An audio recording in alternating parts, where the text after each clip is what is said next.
How's it going, everyone? Daxellz here, and today we're going to be reacting to another Quaz art video, reacting to the newest one. You are immune against every disease. Let's get straight into it. If this statement was true, then why is COVID a thing? You're not a person. Straight into it. You're a planet made of roughly 40 trillion cells. There is so much of you that if your cells were human-sized, you'd be as big as 20 Mount Everests. For your creepy crawly inhabitants, this makes your body an ecosystem, rich in resources and warmth and space. A perfect place to move into and have a family. While some of these guests are welcome, most are not. Your immune system is the guardian of this planet, the force tasked with protecting yourself against the constant danger of invasion. Unfortunately, your enemies in the tiny world have a huge advantage. What is that? Oh, he's not going to tell me. Hey, Coke time! Bum, bum, bum. Consider the effort it takes to make a single copy of yourself and your trillions of cells. First, you need to find someone who thinks you're cute, date and be awkward, and if things work out in a complicated dance, two of your cells merge together. Then you need to wait for months while the cell multiplies over and over until it's released into the world as a human being. And even then, you only have a mini copy that needs years to become remotely useful. A bacterium consists of one cell. It can make a fully grown copy in about half an hour. A virus can turn into hundreds within hours and billions within days. Your enemies multiply orders of magnitude faster than you. Even worse, for a bacterium or virus, your body is a hostile ecosystem applying selective pressure. Because they go through so many generations so quickly, eventually, by pure chance, there will be an individual that mutates and adapts in just the right way to resist your defenses and then multiply quickly again. In other words, you're facing a sheer endless variety of different enemies, and you're too slow to keep up with their evolution. This is bad. Luckily, your immune system is just about the most amazing thing ever. The second most complex biological system known to us after the human brain, and so sophisticated that we still haven't discovered all its secrets. Since it's so complicated, we have to simplify and focus on one thing at a time. If you want the full story, wait for the announcement at the end of the video. Okay, so why are we not all killed by some new bacteria or virus? In a nutshell, you actually have two immune systems, the innate and the adaptive immune system. The innate immune system was ready when you were born. It mostly consists of general-purpose soldiers. We introduced them in the last immune video. The adaptive immune system carries two types of cells, T cells and B cells, that are your superweapons and are incredibly effective and deadly for your enemies. These cells are complicated to produce and take a lot of time to deploy, but once they're ready, they pack a real punch. What makes your adaptive immune system so powerful is that it has the largest library in the universe. It has an answer to everything. You have at least one of these super weapon cells inside you to fight the Black Death, the coronavirus, and the first deadly bacteria that will emerge in a city on Mars in 100 years. I'm not Mars, hell no. This makes it possible for you to counter the ability of bacteria and viruses to change so rapidly. How is this possible? So it's in our genetics, To understand what's going on here, we need to take one step back. All organisms on Earth are made from the same basic parts, mostly proteins. Proteins are the building blocks of life and can have billions of different shapes. You can imagine them as 3D puzzle pieces. There are billions of different puzzle pieces your enemies can use to construct their bodies. Why is this important? Because proteins are, in a way, the language of the micro-world. Cells don't have eyes or ears, so to tell friend from foe, they have to touch them and recognize if their protein is part of a friend or part of an enemy. Recognizing means that cells have countless tiny devices called receptors that are able to connect with a specific protein puzzle piece. So your cells have tiny puzzle pieces on their outsides that are able to click together or recognize other protein puzzle pieces. When a cell connects together with a protein and recognizes it as enemy, it knows that it has to attack. Oh, wow. Only if your cells can make this distinction between friend or foe is your immune system able to fight an invader. But since there are billions of possible protein puzzle pieces, this means there are billions of possible enemy puzzle pieces. This is also one of the reasons we still have to deal with diseases like the flu each year. The influenza virus mutates very rapidly, and so the proteins that make up its hull constantly change a tiny bit. The soldiers of your innate immune system have a large number of the puzzle pieces for common bacteria and viruses memorized. That's why they are your all-purpose weapons. But they are ineffective against many billions of mutations and adaptations that your enemies can develop.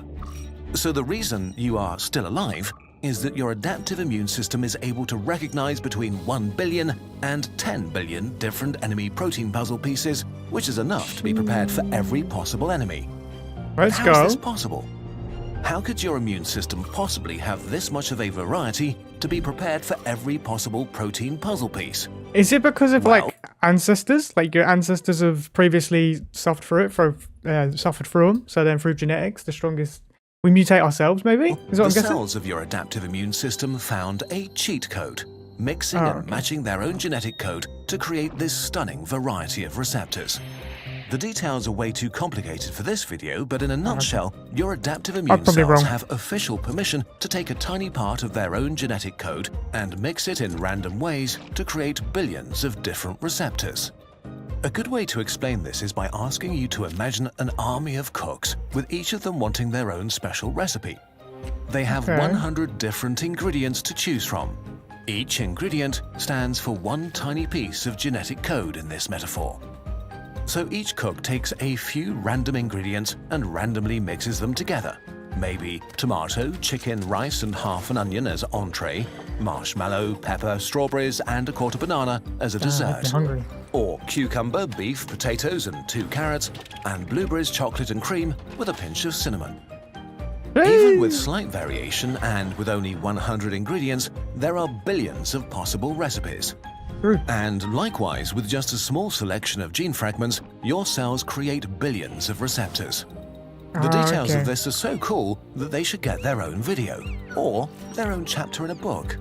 In any case, that's by what they're mixing up plugging. gene fragments, you get up to 10 billion different combinations. Oh, damn. So in the end, you get billions of immune cells, and each of them has one specific and unique receptor, the dish from our metaphor, that is able to recognize one specific protein puzzle piece. In total, you end up with at least one cell for every enemy that could possibly exist. But here we run into a pretty dangerous problem. If What's your that? adaptive immune system is making weapons that can attack every possible protein puzzle piece in the universe, wouldn't it also make some that can attack your own cells? Yes, I'm sorry? it happens all the time. This is so fundamentally dangerous to your survival that you have a whole organ that does nothing but work on preventing this. Oh, okay. The murder university of your thymus.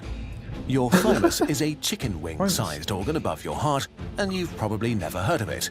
No. Interestingly, your thymus is one of the reasons why your immune system weakens as you age, because it's in a constant state of decline once you reach puberty. But what does the thymus do? In give your up on me, thymus. murder university, your immune system is putting your adaptive immune cells through an intense and deadly curriculum. Basically, it's showing them all sorts of protein puzzle pieces that are used by your own cells to see how they react. When a young cell recognizes a body puzzle piece and wants to attack it, the teacher's cells order them to kill themselves, and they are eaten up and recycled. Oh, damn. The immune system is so particular about this process that around 98% of your adaptive immune cells that enter Murder University die there. 2% graduate and get to do their job of protecting you for real. Jesus. If this process goes wrong and the cells escape that can recognize your own protein puzzle pieces, this can lead to autoimmune disease, where your immune system attacks your own body from the inside. Oh, And frick. this, again, is another story for another time. Oh my god. Okay, let's summarize. Yep. Your immune system has 2 parts, one that defends you right after birth, and one that carries the largest library of superweapons in the universe, but needs to boot up first. And you only use To 2%. create billions of different superweapons, your adaptive immune cells recombine a part of their genetic code to create a breathtaking variety of attack weapons. Then they enter a murder university that only 2% survive to make sure they don't attack you. And then you end up with billions of different cells that in total are able to protect you against every possible enemy in the universe. Now, wait a second. If this is all true, why do we get sick at all? Good point. Why was a new disease like COVID-19 able to kill millions of people? Well, everything we've just learned about is a tiny, tiny window into the amazing struggle for life and death that plays out every day inside your body, and there are so many amazing details and questions here. How does your body actually find the right cell in time to protect you? How do your enemies fight back and overcome your immune system anyway? And what about all the things that didn't fit in this video? Well, today finally marks the release of Immune, a journey into the mysterious system that keeps you alive, written by Philipp Detmer, the founder and head writer of Kurzgesagt. First, we had to push the release back because of cargo trouble, and then because so many of you pre-ordered that we didn't have enough copies for the original launch day. Thank you so much for that. Immune tells the epic story of your immune system and will forever change how you think about your own body, how you experience being sick and healthy. The book is written to be as fun and easy to grasp as Kurzgesagt videos, but is able to dive way deeper into its subject. So go on a journey through the hidden microverse within yourself. Witness deadly wars between billions of invaders and cells, learn how your immune system actually works and protects you from cuts, cancer, and COVID. Never before have we so urgently needed to learn about how immunity works. Immune is fun and great to look at, and it even smells good. Follow the link in the description to order it today. This is the end of a decade-long personal journey. It's very smart marketing, because it's never been more relevant. This is the most relevant this will ever be. And reading. Hell yeah. This is the most relevant that this book will ever be in the world right now. Like maybe another 20 years time when they find another virus or something. But this is great things. Good video though. Good video. I really enjoyed it. Very good. Very good. Okay. Okay, everyone, that is the end of the video. If you enjoyed that video, make sure you check out the original and description down below. Enjoyed this video, hit the thumbs up, comment what you'd like me to react to next, subscribe if you're new or just haven't yet. I will see you in the next video. Laters.